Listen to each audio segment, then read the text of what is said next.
Yeah, this goes to the question that someone asked me when Lamont made that shot to send us to the championship game. And they say, will this shot be remembered forever? I said it will in San Diego, but it won't be nationally because we didn't win the title. If we win the title and they show that shot as part of the title, then the nation will remember it. So as much as we did, it'll be appreciated in San Diego. To reach the ultimate goal, you have to win it all to be appreciated nationally. So we were one short of the ultimate goal, and so we know how hard it is to get there. You just look; none of the top one, two, or three seeds made it. That's the top 12 teams in the tournament. No one made the Final Four. So that just tells you how hard the journey is. The conference realignment stuff is like it's out of your control. But what you've been able to control, filling up Viejas, getting to a Final Four, getting to a national championship game, winning, you've made it into a national brand. They built a new football stadium, right? And all in preparation for the possibility of, hey, we're going to get a call from the Pac-12. Then the Pac-12 implodes. What's it been like for you in your office watching what's going on in the world of college athletics and wondering ultimately where you guys end up? Well, first of all, in regards to San Diego State, the one thing I control is the narrative. And I've said from the start, we are a Power 5 team. I don't care what conference we're in. So if we go to the Pac-12 as it exists, we're a Power 5 team in the Pac-12. If we stay in the Mountain West, we are a Power 5 team. So I'm controlling the narrative. And that's what the narrative is. I don't care where we are. We're Gonzaga. They're in the WCC. They're not looked at as a mid-major. And so that we can control, the narrative. As far as college athletics, it's backwards. To not be playing regionally in every other sport other than football makes zero sense. So I'm still a believer that we can still get this right. Maybe in 5 years when these contracts are up and everyone's renegotiating, let's go back and play regional and everything other than football. Let football be football. I remember when they were talking realignment maybe 6, 7, 8 years ago, and Kansas was going to be left out of realignment. One of the greatest basketball programs in the country for history, and they're going to be left out. So this has nothing to do with basketball. As much as they like having games in their catalog, this is a football deal. So let football do themselves, and let's get back to some kind of sanity and play regional sports. Yeah, you're not alone. I mean, you hear that a lot right now is let football do their thing. They're the ones who drive it anyway. And again, they're only going out, how many weeks does it affect them anyway? Right? Yeah, barely affects them. They're playing one game a week. And if it's a Saturday game, they go and get home and they can be in class. What they're doing to college athletics now is saying you're going to be an online student. If you're going to be a college athlete, you're going to have to do it online because you can't get to class if you're traveling to the East Coast and back constantly. And so surprising to some of these people, a lot of these athletes are majoring in engineering and business and where classroom is important, being in the classroom. And not everybody's going to be served by going online school. If you're leaving L.A. to play in New Jersey, Rutgers, and you're on the softball team and you want to be an engineer. It's also like, look, it's part of the reason you come to San Diego State, right, is, one, you want to feel a part of the campus, but two, like, you want to interact with people your own age. And we're kind of eliminating that from part of the college experience, right? The college experience is go to practice, go to the center where you can take your online classes, and then go back and work on your game, and then go to practice some more. So it is crazy. You personally, you never moved from the house when you came out as an assistant. You moved in. You've never moved from that house. You can't tell me in San Diego you haven't gotten the tap from your bride going like, "Hey, can we flip this thing? Like, this thing isn't tripled in value. Yeah, right. Can we just get down to Coronado where I can hear the waves crashing?" I just say, how have you stayed at the same house? I am who I am. I'm a man of the people. When I was an assistant, I was only known in two places, Costco and Home Depot. So that's my comfort zone. So I'm not.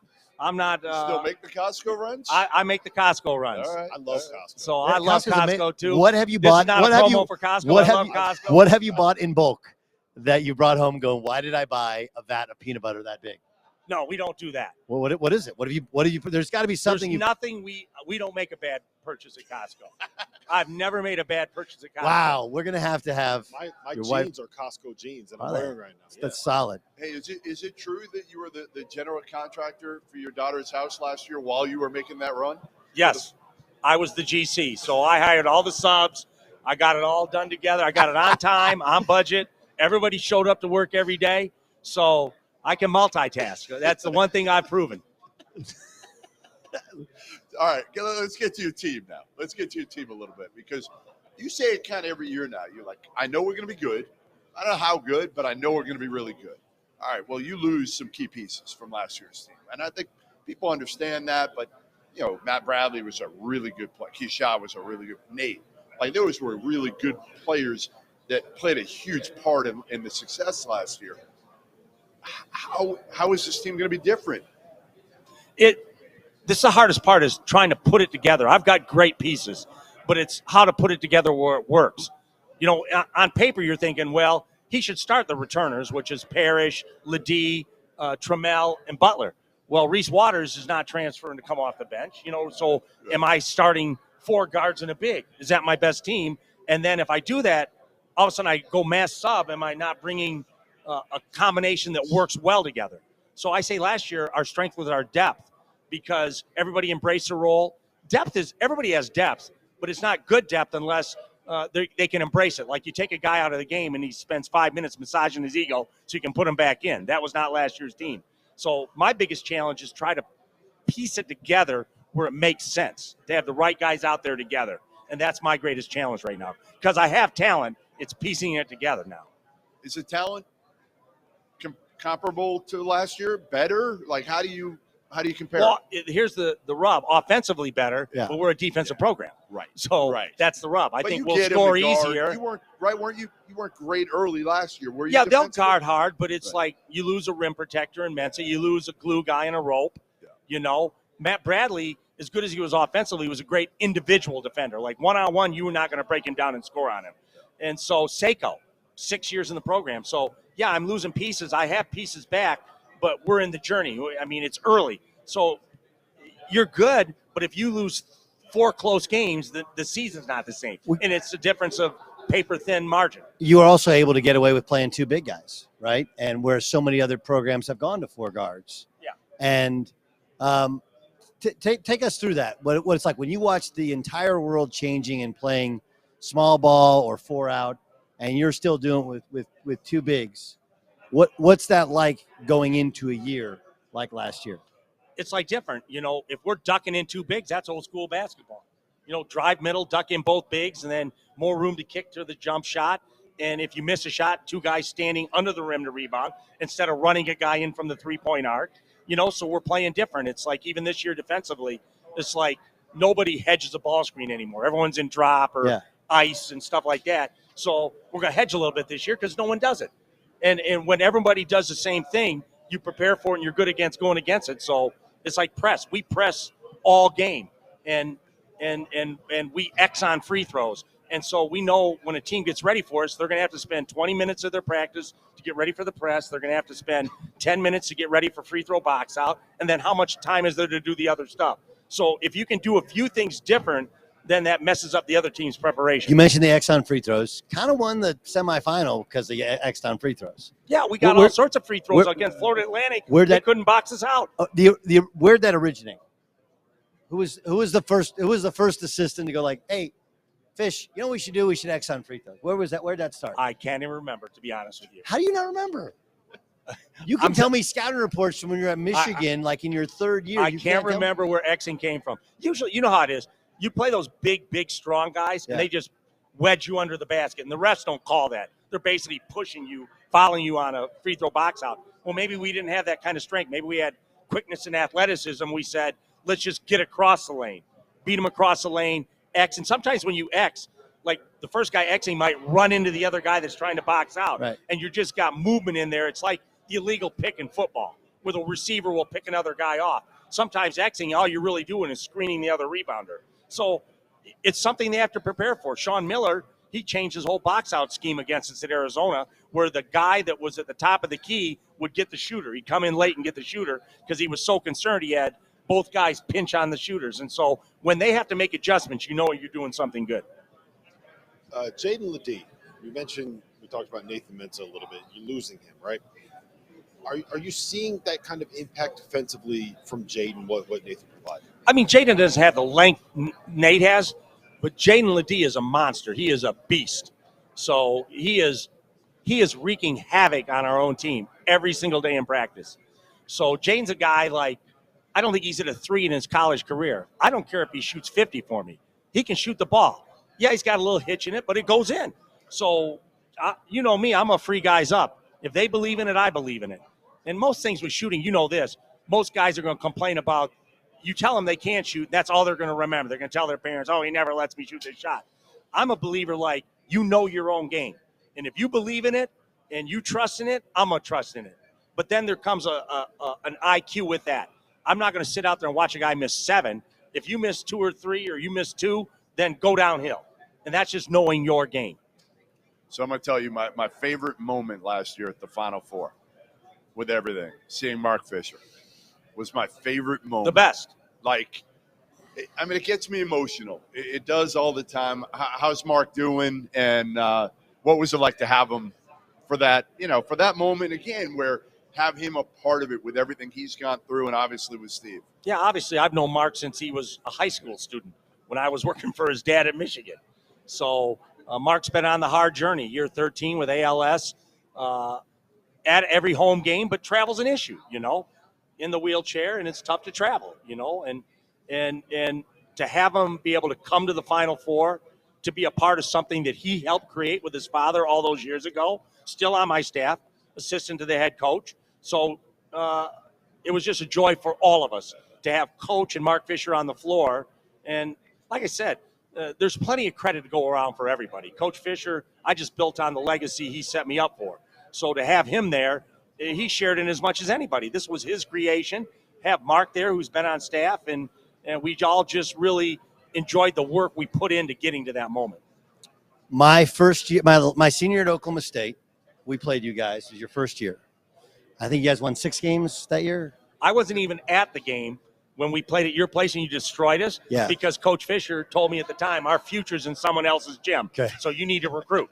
And I'd never missed a game until that year. So this is funny. So we're up 40-15 at the half. And Coach comes in. It's at the Myriad, which is the old arena downtown across from where the Thunder play now. And he crosses his legs. You tell your brother they better get some players. They ain't going to last there long. So the thinking was the same. But if I were to tell you that when you walked in to Montezuma Mesa and the program, I understand the Final Four makes people think the program's arrived, but the program arrived a long time ago. That you would go from that to a dominant, consistent force in the league, a national power, and I think inarguably the best program in the state of California over the last decade, right? Would you believe it if I told you that was true? Yeah, or he wouldn't have taken the job and I wouldn't have Yeah, gone but in with 1999 when you showed up and that thing was a but mess. you have to realize it's like Field of Dreams. Build it and they will come. I mean, they just opened at the time was Cox Arena, now Viejas Arena.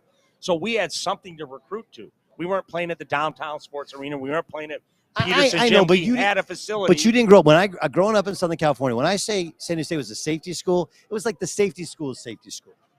Like I literally know one guy who went and played there. And it was like you only went there if you wanted to party and you didn't give a damn about basketball, right? It was a great party school. To turn that, it's become one of the hardest schools in California to get into. That's the beauty of it. The rise of the athletic program matched the rise of the Yes. university. So did one influence the other? Yeah. Yes, absolutely. Athletics affects academics and academics affect athletics. Absolutely. Like I said, it's the second most applied to school in the country now. It's hard. It's almost impossible to get into San Diego State. So the growth at both levels, athletically and academically, have paralleled each other, and they've grown. And you're telling me you could see that coming? Yes. Come on. Yes. Yes. I think Doug actually said something pretty interesting there where the profile of San Diego State, guys like us, we know what this program is, right? But so much of what the country as a whole, casual sports fans, they view the NCAA tournament and the success there as what they value college basketball teams as. You guys made your first run deep into the tournament this past season.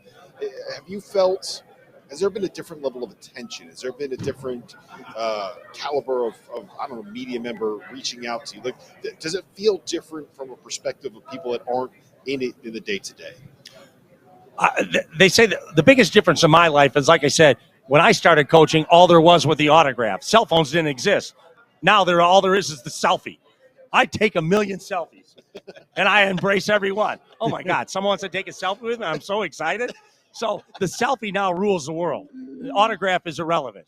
And then it's, the city has loved it. And I always say San Diego has two pro teams, the Padres and San Diego State basketball. And, the Chargers left. And we are the second pro team in San Diego, one of the most beautiful cities in the world. And I just think back what the Super Bowl used to mean to San Diego. They'd show the beach scenes, and it's in January, it's snowing, and everyone's like, look at this city where the Super Bowl is. It's the same thing in basketball. They show those highlights of the beaches and the cities before they put an Aztec basketball game on TV. People love it and embrace it. And the funniest thing to me over all of this is we go whatever with Kawhi Leonard and Malcolm Thomas and great team, go to Sweet 16, and people say, boy, you're really going to get good players now. I said, we got good players. We go 30-2. Man, you're really going to be able to get good players now. I said, we were just 30-2. We go play for the national championship. People say, you're really going to be able to get good players now. We just played for the national championship. We had good players. So we have to continue to get guys that are about the right things that match our program. How do you do that? It's always been character over talent, right? How do you evaluate? Because it's harder now, right? You've always taken transfers. Now it's the portal. You don't necessarily have as much time to make a decision. The high school recruiting is different. How do you evaluate the character it takes so that you always have your type of guys? You just have to watch them you have to watch them at length. And we know what it is. You go to one game and a guy has 30 and you're like, this is the guy. Then you watch him 3 more games and things are hard and he gives in, he gives up. He's not about the right things. So you have to have listen, I have a great coaching staff. And this is no disrespect to anybody else on the West Coast. I have the best coaching staff on the West Coast, in my opinion, because they're my coaching staff. And it makes my life easier.